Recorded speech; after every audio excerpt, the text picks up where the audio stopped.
¿Puede un líder cambiar el destino de un país? Rafael Correa no solo lo intentó, sino que lo logró. Con un enfoque en la justicia social, la soberanía nacional y la lucha contra la pobreza, Correa transformó Ecuador como nunca antes. Durante su mandato, millones de personas salieron de la pobreza, se construyeron escuelas y hospitales, y el país recuperó su dignidad frente a las potencias extranjeras. Pero su lucha no fue fácil. Enfrentó a banqueros que se beneficiaron de la crisis, resistió la intromisión de Estados Unidos y soportó una persecución política sin precedentes. ¿Fue su revolución ciudadana un faro de esperanza para América Latina o un experimento que las élites no pudieron tolerar? En este video, exploraremos cómo Correa desafió al capitalismo, enfrentó a los poderosos y luchó por el bienestar de los más vulnerables. Prepárate para un viaje inspirador y polémico que redefine lo que significa ser un líder socialista en el siglo XXI. Rafael Correa, economista de formación y político por convicción, llegó al poder en 2007 con una promesa clara: poner a los pobres primero. Mi sueño, con toda humildad, con toda sencillez, desde la humildad de mi patria morena, es ver un país sin miseria, sin niños en la calle, una patria sin opulencia, pero digna y feliz. En un país marcado por la desigualdad, la corrupción y la dependencia de potencias extranjeras, Correa propuso una revolución ciudadana que buscaba redistribuir la riqueza, garantizar derechos sociales y recuperar la soberanía nacional. Con todo el respaldo político de la Presidencia de la República, eliminen con su ejemplo y su consagración ciudadana este nefasto mal. Su discurso antiimperialista y su compromiso con el socialismo del siglo XXI resonaron no solo en Ecuador, sino en toda América Latina. Pero, ¿cómo logró transformar un país históricamente subdesarrollado? ¿Qué desafíos enfrentó en su lucha por la justicia social?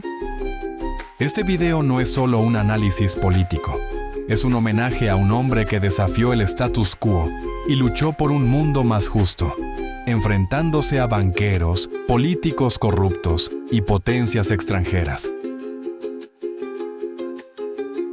Rafael Correa nació en 1963 en Guayaquil, en el seno de una familia de clase media. Desde joven, fue testigo de las desigualdades que marcaban a Ecuador, un país rico en recursos, pero empobrecido por décadas de políticas neoliberales. Estudió economía en la Universidad Católica de Santiago de Guayaquil y luego obtuvo una maestría y un doctorado en Bélgica y Estados Unidos. Fue en el extranjero donde desarrolló un pensamiento crítico hacia el capitalismo y el neoliberalismo. Correa no solo quería entender la economía, quería cambiarla. Su oportunidad llegó en 2005, cuando fue nombrado ministro de Economía bajo el gobierno de Alfredo Palacio. Desde ese puesto, enfrentó a las élites económicas y al FMI, defendiendo políticas que priorizaran a los más pobres. Por lo tanto, su ascenso no fue solo una carrera política, fue una misión para devolverle la dignidad a su pueblo. El perdón y olvido a nivel social se llama impunidad, por lo que jamás olvidaremos los crímenes de los banqueros corruptos que nos quebraron.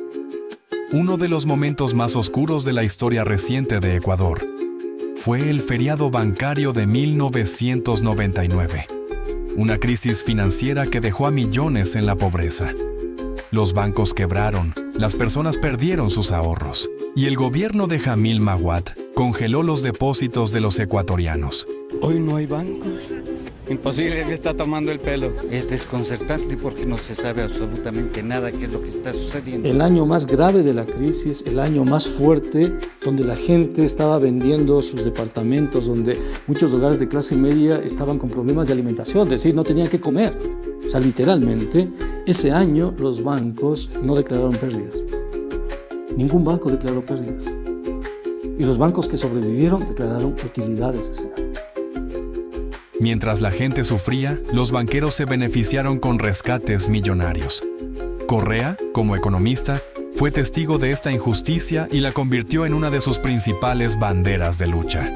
Jamás, jamás defraudaré a mis compatriotas y consagraré todo mi esfuerzo con la ayuda de Dios y bajo las sombras libertarias de Bolívar y de Alfaro a luchar por mi país, por esa patria justa, altiva y soberana que todos soñamos y que todos merecemos. Durante su mandato, impulsó políticas para regular el sector financiero y evitar que los banqueros volvieran a enriquecerse a costa de los pobres. Además, creó instituciones como la Superintendencia de Control del Poder de Mercado para garantizar una economía más justa. Pero, ¿cómo reaccionaron las élites financieras? Con resistencia y oposición, acusando a Correa de populismo y intervencionismo. Sin embargo, para millones de ecuatorianos, estas medidas fueron un paso hacia la justicia económica. Pero, ¿cómo logró Correa financiar estas políticas sin caer en la dependencia de organismos como el FMI? Uno de los pilares de la Revolución Ciudadana fue la recuperación de la soberanía nacional. Correa no solo desafió a las élites locales, sino también a las potencias extranjeras. En 2009, expulsó a la embajadora estadounidense Heather Hodges tras filtrarse un cable diplomático que criticaba a la policía ecuatoriana. Además, cerró la base militar estadounidense en Manta, un movimiento simbólico que resonó en toda América Latina. No queremos bases extranjeras en nuestro territorio, declaró Correa, pero su lucha no se limitó a lo simbólico. Rechazó las políticas del FMI y renegoció la deuda externa, lo que le permitió al país ahorrar millones de dólares. Además, diversificó las relaciones internacionales, acercándose a China y a otros países del sur global. Por lo tanto, su política exterior no solo fue antiimperialista, fue una apuesta por la multipolaridad y la autonomía.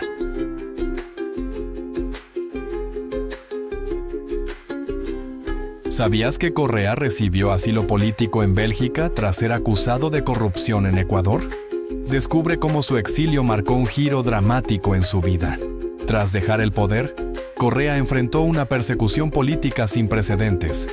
En 2020, fue sentenciado a 8 años de prisión por un caso conocido como Sobornos 2012 a 2016, donde se lo acusó de liderar una red de corrupción.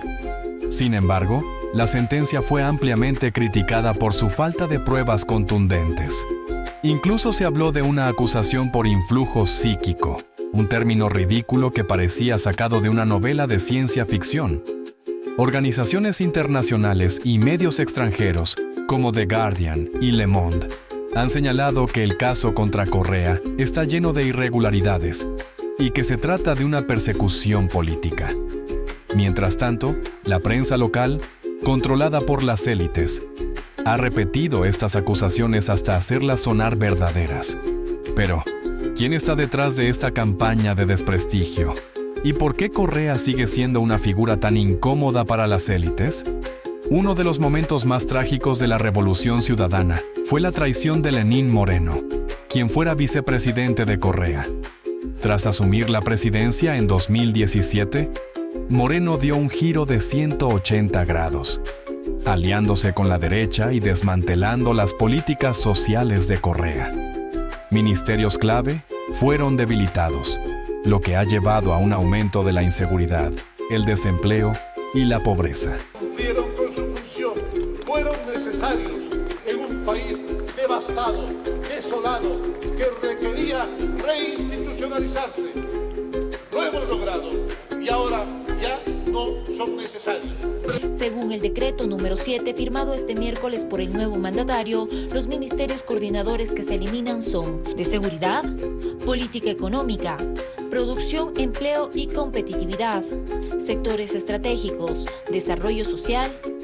Además, Moreno permitió la persecución política contra Correa y sus aliados, incluyendo al ex vicepresidente Jorge Glass. Pero la derecha no se detuvo ahí.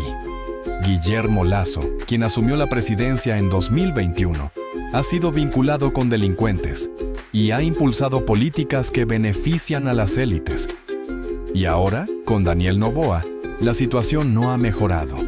Noboa ha mostrado un claro irrespeto por la Constitución y las leyes internacionales, como lo demostró al secuestrar a Glass de la Embajada de México y al destituir inconstitucionalmente a su vicepresidenta. El ex vicepresidente Jorge Glass fue detenido por segunda vez durante el gobierno de Daniel Noboa, en un incidente sin precedentes. La policía irrumpió en la Embajada de México en Quito para arrestarlo, violando las leyes internacionales. Este operativo fue ordenado directamente por el presidente Noboa. Previamente, en diciembre de 2023, Glass había solicitado asilo político en dicha embajada, alegando persecución política. Por lo tanto, el regreso de la derecha ha significado un retroceso en los avances logrados durante la Revolución Ciudadana. Pero, ¿qué pasará con el legado de Correa en el futuro? ¿Será recordado como un héroe o como un villano? Tras una década en el poder, Correa dejó un país transformado. Millones de personas salieron de la pobreza, se construyeron infraestructuras modernas y Ecuador recuperó su dignidad frente al mundo. Pero su legado no está exento de desafíos. Las élites económicas y los medios tradicionales lo acusaron de autoritarismo y corrupción. Sin embargo, muchos de estos medios han sido señalados por difundir noticias falsas y manipular la información para desprestigiar a Correa y su gobierno. Sin embargo, para millones de ecuatorianos, Correa fue un líder que les devolvió la esperanza. Su lucha por la justicia social, la soberanía nacional y los derechos humanos sigue siendo un faro de inspiración para América Latina y el mundo. ¿Tú qué opinas? Déjanos tus comentarios y no olvides suscribirte para más análisis como este.